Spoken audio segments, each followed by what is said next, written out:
वैदिक जगत में एक ऐसा श्राप जिसे देखकर देवता भी घबरा जाए। मंत्रों का ज्ञानी पर अहंकार का गुलाम, वेदों का रक्षक पर पाप का भुगत भोग। एक ऐसी आत्मा जो कभी ब्राह्मण थी पर आज भटकती है एक ऐसे रूप में जिसे देखकर प्रलय की याद आ जाए। आज हम बात करने वाले हैं ब्रह्म राक्षस की। आज हम इस वीडियो में उसकी शक्तियां, उसके रूप, उसकी लोक कथाएं और उसकी मुक्ति के बारे में जानेंगे। तो मेरा नाम है महिमा। वीडियो शुरू करते हैं। पुराणों में कहा गया है ब्रह्म राक्षस वो आत्मा है जो अपने जीवन में स्कॉलर, पंडित, तपस्वी या ब्राह्मण थी पर कर्मों में वो भ्रष्ट रह गया। जिसे वेदों का, शास्त्रों का पूर्ण ज्ञान हो पर अहंकार भी हो, ऐसे व्यक्ति का तपन सबसे तेजी से होता है।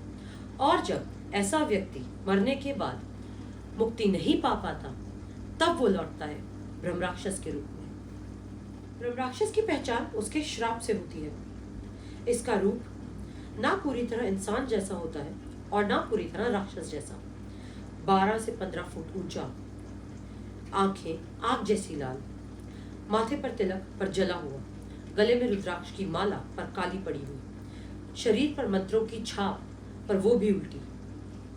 कहते हैं ब्रह्म राक्षस की गरज से वन तक कांप उठते हैं और इनका छल और इनका कपट इनके ज्ञानी होने का सबूत है। ब्रह्म राक्षस के जन्म की कई कहानियां हैं। उनमें से एक है, एक ब्राह्मण था, तपस्वी, विशेष ज्ञानी, महाज्ञानी परंतु अहंकारी।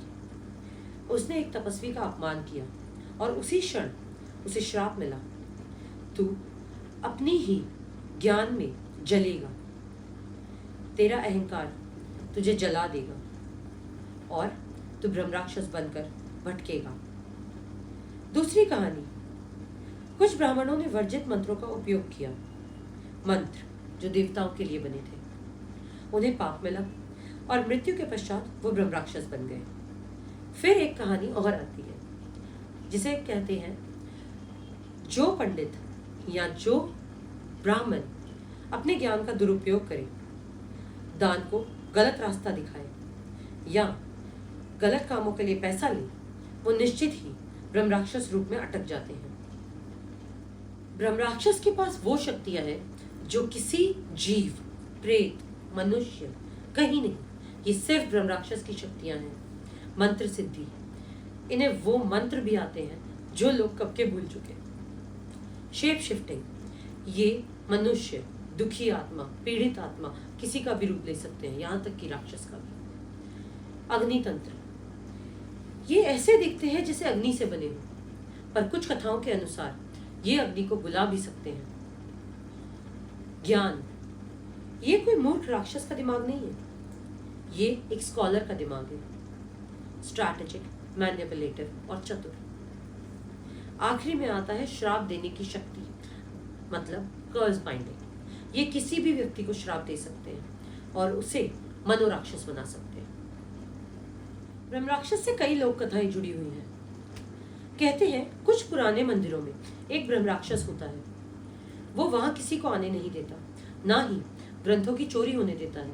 वो कोई देव नहीं, वो एक श्रापित ब्राह्मण है। हिमालय के कुछ गांवों में भी कई बार लोगों ने एक अजीब सी आवाज सुनी है, जैसे कोई अधूरी मंत्र जाप कर रहा हो।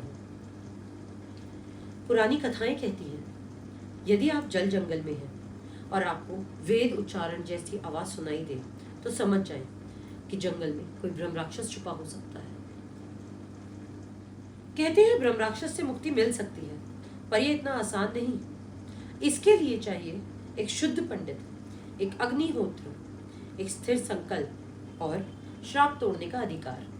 पर सवाल ये नहीं कि मुक्ति मिल सकती है या कैसे मिल सकती है, सवाल ये है क्या ब्रह्म राक्षस मुक्ति चाहता है या नहीं, क्योंकि अहंकार कभी कभी मुक्ति से बड़ा हो चुका होता है। तो दोस्तों, ब्रह्म राक्षस कोई कहानी नहीं, ये एक शिक्षा है। विद्या अहंकार के बिना पवित्र है, पर ज्ञान जब घमंड बन जाता है तो कोई भी ज्ञानी एक शापित आत्मा बन सकता है। अगर आपको ये वीडियो पसंद आई हो तो लाइक, शेयर और सब्सक्राइब करें। इंस्टाग्राम चैनल का लिंक डिस्क्रिप्शन में दिया गया है, प्लीज़ फॉलो करें और मुझे कमेंट सेक्शन में ज़रूर बताएं कि अगली वीडियो किस एंटिटी पर बनानी चाहिए। मैं वापस आऊँगी हिंदू पैरानॉर्मल के गहरे सत्य के साथ। तब तक के लिए जय श्री राम। मैं हूँ आपकी अपनी पैरानॉर्मल और साइकिक गाइड महिमा।